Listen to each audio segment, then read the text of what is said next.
In today's video, I'm going to show you exactly how to insert tables in PowerPoint 2013 quickly and correctly.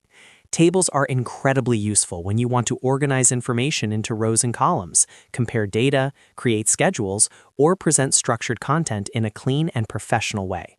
Whether you're creating a business presentation, a school project, or a report slideshow, knowing how to properly insert and format a table can save you a lot of time. I'll walk you through 2 different methods you can use, so you can choose the one that works best for you. If you find this tutorial helpful, make sure to hit the like button and subscribe to the channel for more easy PowerPoint tutorials. Let's get started.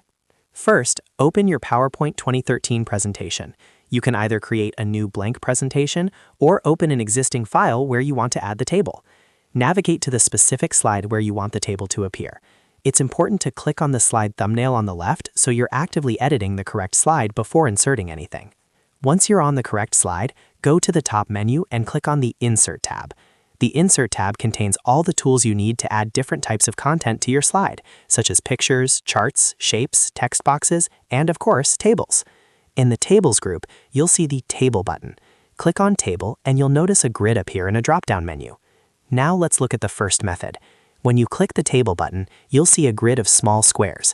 This grid allows you to visually select the number of rows and columns you want.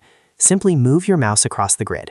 As you drag, you'll see the squares highlight, showing you how many columns and rows you're selecting. For example, if you drag across 4 squares horizontally and 3 squares down vertically, PowerPoint will create a table with 4 columns and 3 rows.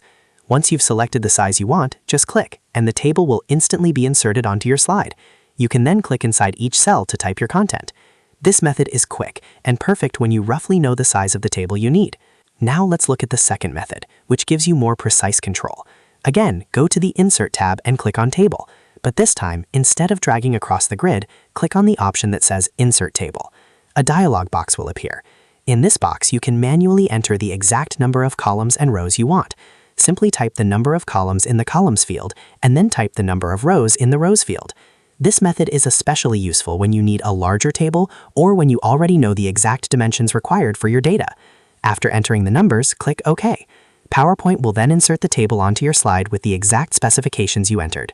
Once your table is inserted, you can resize it by clicking and dragging the corner handles.